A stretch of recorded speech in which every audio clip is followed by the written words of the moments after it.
बिल्कुल सन्नाटा है। शाम का वक्त है। पार्क में हर तरफ गहरी खामोशी फैली हुई है। दरख्तों के पत्तों से हल्की हल्की सरसराहट उठ रही है। ठंडी हुआ जैसे गुजरी हुई यादों को छोकर गुजर रही हो। आसमान पर बादल हल्के हल्के हैं, जैसे किसी ने नीली चादर पर स्याही से नर्म लकीरें खींच दी हों। एक लड़का पार्क की पुरानी बेंच पर बैठा है। कुंधों पर थकन है, आंखों में कहीं दौर खोई हुई सूझ। हाथ में मोबाइल है, मगर स्क्रीन बुझी हुई, जैसे किसी काल का इंतजार हो जो कभी आने वाली नहीं। इसका नाम अय्यान है।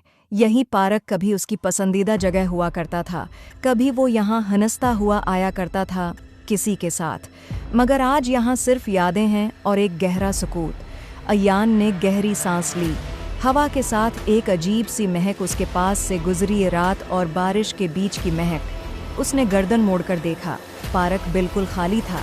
न बच्चों की आवाज़, न दौड़ते कदम, न जिंदगी की कोई हरकत। तब अचानक उसे महसूस हुआ कि कोई उसे देख रहा है। उसकी नज़र पार्क के दूसरे कोने में मौजूद पुराने फव्वारे पर जा ठहरी। फव्वारा बरसों से बंद था, मगर उसके करीब एक धुंधली सी परछाई खड़ी थी, जो हवा में हिलती महसूस हो रही थी। अय्यान खड़ा हुआ। कदम आहिस्ता आहिस्ता फव्वारे की तरफ बढ़ने लगे। दिल जोर से धड़क रहा था, मगर खौफ से ज्यादा एक अनजानी सी पहचान महसूस हो रही थी, जैसे वो इसी लम्हे का इंतजार कर रहा हो। जब वो करीब पहुंचा तो वहां कोई न था, सिर्फ गिरे हुए पत्ते और पानी के चंद कतरे। हालांकि फव्वारा बिल्कुल खशक था। अचानक उसके कान में एक आवाज़ गूंजी। अय्यान। वो ठठक गया। ये आवाज़ वो पहचानता था। ज़ारा। इसके होंठ कपक पाए। इसने पलट कर देखा। वो वहां खड़ी थी, सफ़ेद लिबास में, बाल हवा में बिखरे हुए, आंखों में वही पुरानी नमी, मगर चेहरा गैर मामूली हद तक खामोश और दौर का लग रहा था। तुम यहाँ कैसे? अय्यान की आवाज़ भरा गई।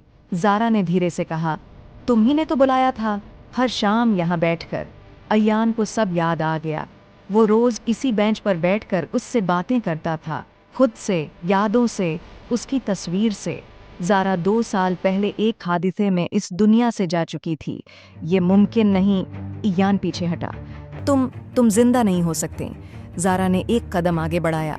उसके कदम ज़मीन को छू नहीं रहे थे। मैं तुम्हारी यादों का बोझ हूँ अय्यान, तुमने मुझे जाने नहीं दिया। अय्यान की आंखों से आंसू बहने लगे। मैं कैसे जाने देता? तुम मेरी दुआ थी, मेरी आदत थी। हवा तेज हो गई। बादल गहरे होने लगे। पार्क की रोशनी मध्यम पड़ने लगी। ज़ारा ने हाथ बढ़ाया। अब वक्त आ गया है। अगर मैं न छोड़ सका तो? अय्यान ने लरजती आवाज़ में पूछा। तो हर शाम यही सन्नाटा तुम्हारा मुंतज़र रहेगा, उसने नरमी से कहा। अय्यान ने आंखें बंद कीं।